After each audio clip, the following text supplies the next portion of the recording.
God, Putta, look at your complexion. What happened? You're so tanned now. So Putta, now that you're almost done with uni, are you thinking of getting married? This is the perfect time, no? Shouldn't get too late. So Putta, you like traveling a lot, right? Is it always safe to travel so much as a young girl in Sri Lanka, Putta?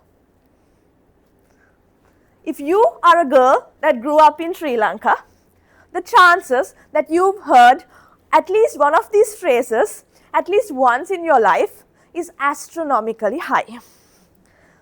Every time you'd visit your parents' relatives, your aunties, your uncles, at an Aurdu Utsave, perhaps at a dinner party, perhaps even at a wedding, you will definitely be judged, be stereotyped. And people, these aunties and uncles, will definitely try to put you into neat little boxes. They will try to stereotype you, to judge you based on your skin complexion, based on your weight, even based on the length of the dress you're wearing. And as you sort of grow up, you kind of accept that judgment and you grow thick-skinned. But as someone who has quite a hot temper, this is something that always infuriated me. It infuriated me when I was 10 years old, and now at the age of 24, it still infuriates me. So, when I was younger, I made a promise to myself. I told myself, Thishakya, you're never going to be like those aunties. You're never going to be like those uncles.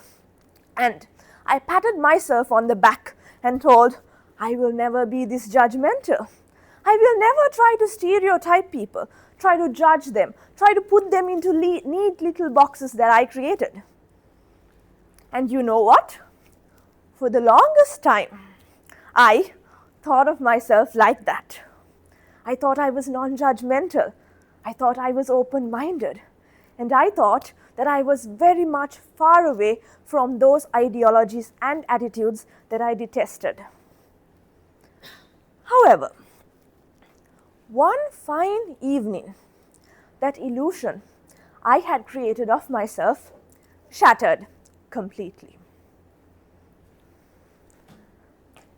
It was a very mundane evening, and I had just met a friend of mine for a coffee. And like girls do, we were psychoanalyzing various things and discussing how annoying it is to be judged, how annoying it is to be stereotyped, and we were comparing notes.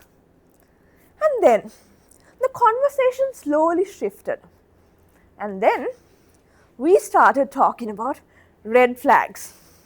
We started talking about red flags, green flags, yellow flags, and even grey flags, whatever that means. So, when we were discussing this, we were discussing what makes a friend good, what makes a friend bad, what makes a guy good, what makes a guy a horrible partner. So we were sort of trying to discuss people's behavioral patterns and find out what is a red flag and what is a green flag, both in relationships and in friendships. However, while I was sipping my coffee and nodding and adding my own subtext into that, I felt an odd sense of familiarity. It was at that moment I realized I had become one of those aunties. That, though I promised myself to be open-minded, here I was, creating different colored boxes and trying to put complex human beings into these different categories.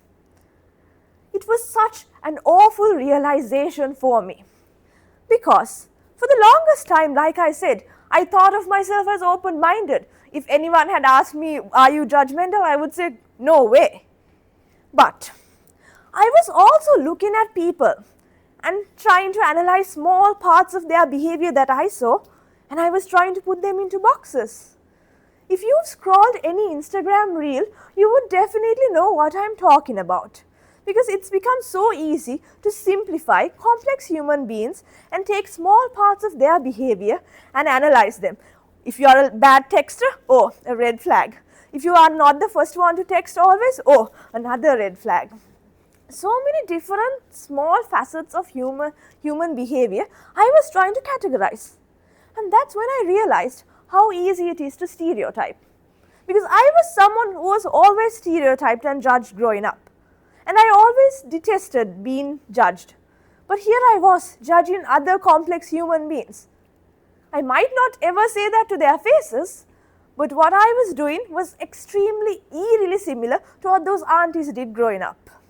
I might package it in a different way, call it experience, understanding, behavioral analysis, whatever. But it was the exact same judgment wrapped in a very different form. The thing is this, it's extremely easy to fall into that pit and try to stereotype people. It's so much easier to look at other people's judgment, to look at other people's stereotypes and scoff and pat yourself on the back and say, thank God I am not like that. But what's infinitely harder is looking in the mirror, looking at your own reflection and asking yourself, are you doing the same thing? Because it might not be the exact same words you use. However, the sentiment remains the same. So, the next time you try to understand someone or try to psychoanalyze someone, ask yourself this. Are you operating from a place of human empathy, or are you just trying to build different boxes and put people into it? Thank you.